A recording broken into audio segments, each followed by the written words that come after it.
Welcome to the Fermented Homestead. If you're new here, my name is Anna, and on this channel I like to show our journey of learning how to turn our home into a homestead. And today we are going to be doing a bunch of stuff around the property, and we're going to go back into those woods over there, and we're going to try and harvest some of the down trees that are out there and some of the dead wood and things like that to use for firewood. And whatever else happens to come up along the way, I'll bring you along for that. So I'm going to go ahead and get everything set up there. My husband's grabbing the chainsaw right now, and we're just going to get moving.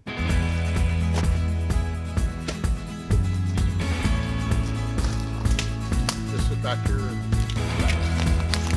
was living, so the joint takes that in.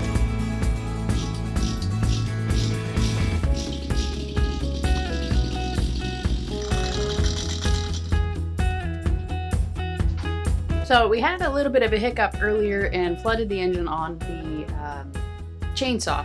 So we just decided to wrap that up, and we went and did a dump run and went and got lunch and did all kinds of other stuff. And so now we're back at it, and it sounds like my husband already got to it. So we're gonna go ahead and join him outside and get to work.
So it's raining, so we'll see you later in a little bit. Our plans got changed a little bit for us. As you could see, it started raining and I couldn't bring you along and show you. I don't have a cover or anything outside that I could keep the camera under.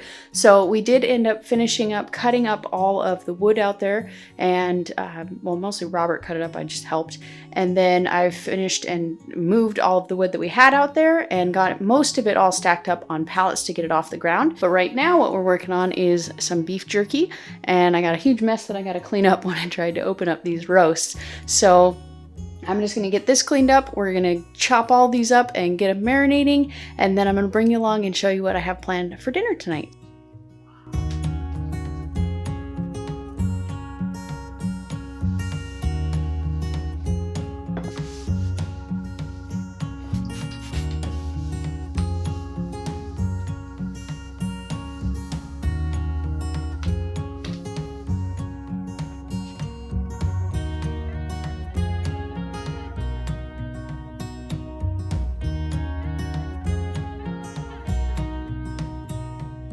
I think I'm gonna go ahead and throw these into the freezer and just work on one at a time and at least get them a little bit frozen, just for a bit of a firmer grip on it.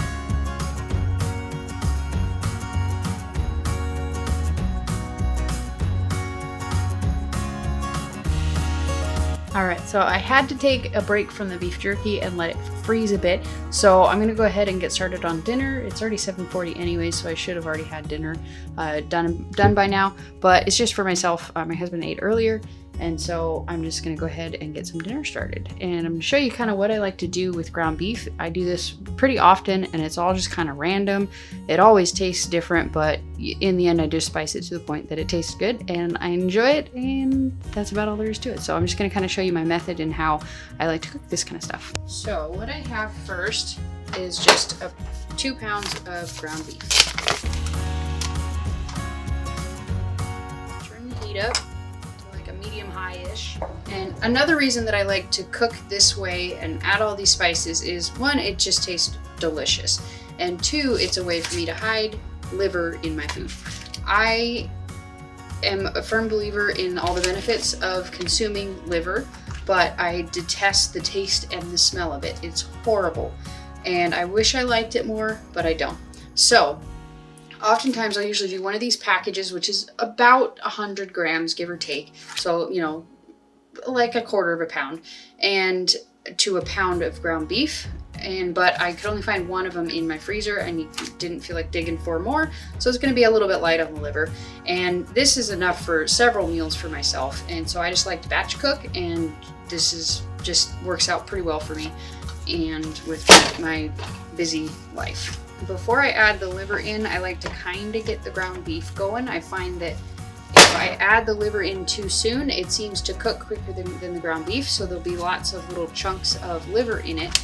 And if I cook this a little bit, nothing crazy, but kind of get it just a little bit of a color going on to it, then I add in the liver to it, and it kind of disperses throughout the whole meal a little bit better, and it kind of just globs on and sticks to the ground beef better.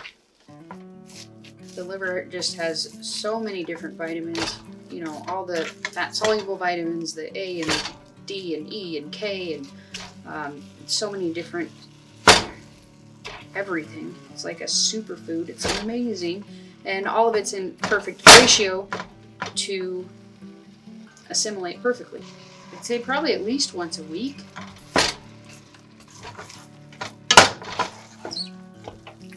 So right about now is a pretty good time for me to add in the liver. Okay.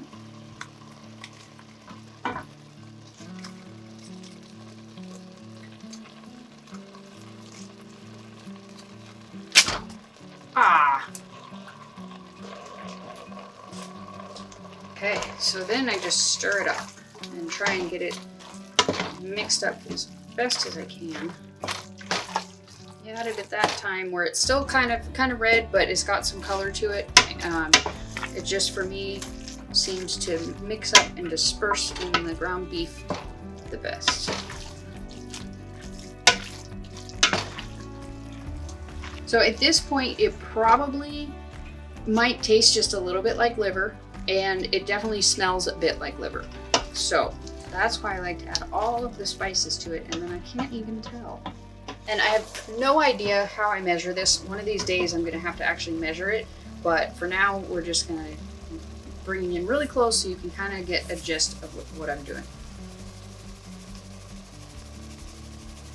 I'm predominantly carnivore keto, so I add a tremendous amount of salt to my food.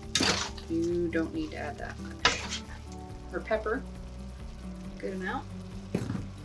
Ginger, ground up ginger. About that much. And some garlic. Let's see, about that much. Smoked paprika. Just gonna shake it in there. Some cayenne pepper. Some cumin. Just a little dash of cardamom. Oop, not that much of a dash. Stuff's expensive. It smells a bit like an armpit too. There we go. Oregano.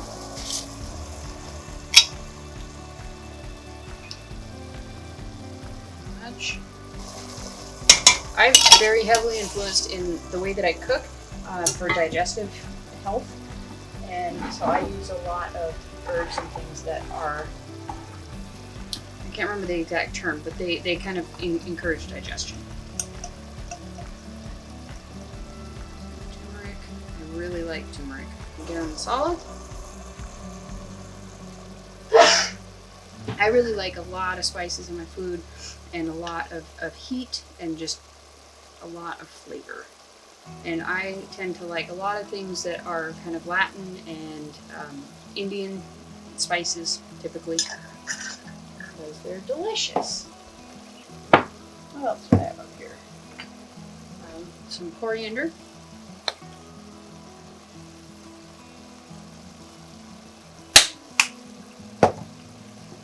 And some chili powder, about that much. I think sage is gonna wrap Whoa, round everything out.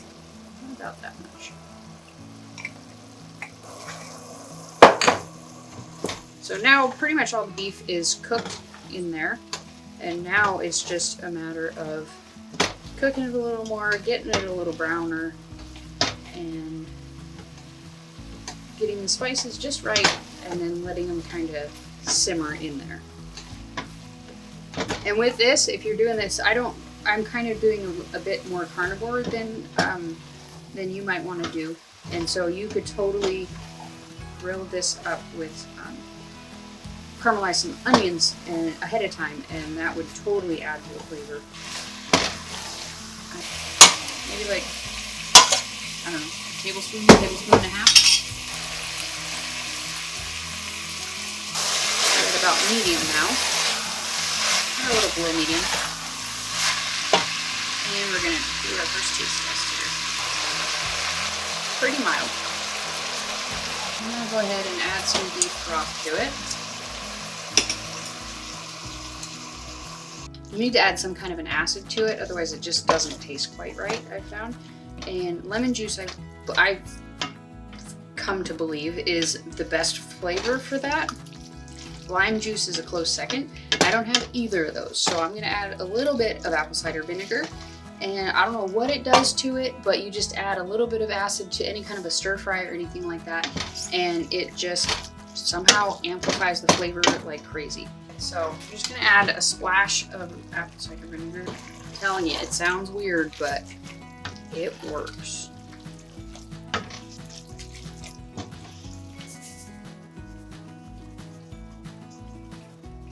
So then I just kind of let it cook for a while on a low heat. Just kind of let the flavors marinate together, and by the time it's done, it's delicious. You can add more of the broth to it, which I probably will. In fact, I'll probably just go ahead and finish this off. It makes it kind of soupy, and just to let it kind of, just everything just tastes delicious when you do that. And you can, if you eat like rice or anything like that, you can totally pour this on top of rice.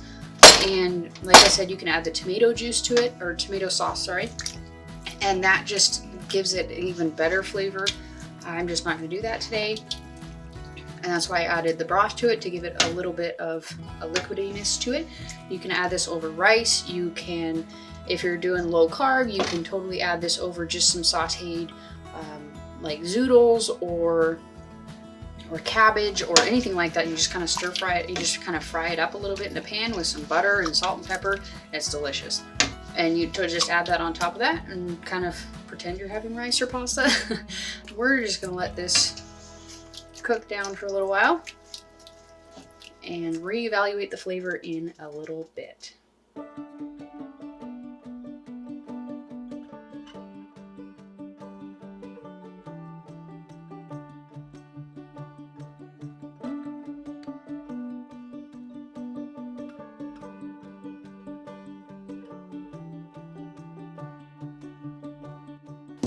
Okay, so now we're gonna make the actual marinade that we're gonna let that set in overnight. The coconut aminos. So, got my spices spread out everywhere. So we're gonna use about a tablespoon of salt. Ground Cameroon pepper, it's just a really spicy pepper. Maybe a heaping teaspoon of cumin. Some oregano, ginger, garlic, pepper. Okay.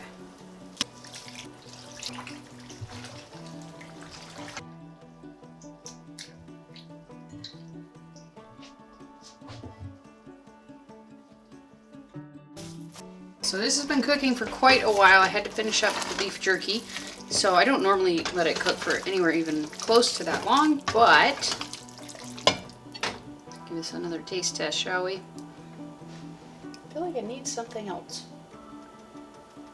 But what? Cinnamon. You might think it's weird. I did too when I first came across it in recipes.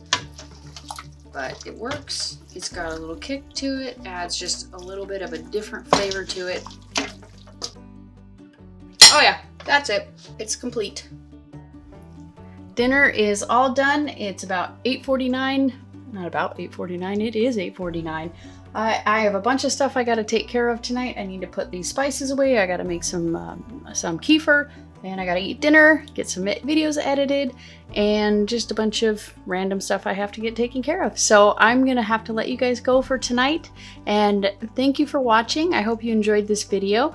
Give it a thumbs up if you did, and remember to hit the subscribe button if you haven't already, and we will see you in the next video. Thanks for watching. Bye.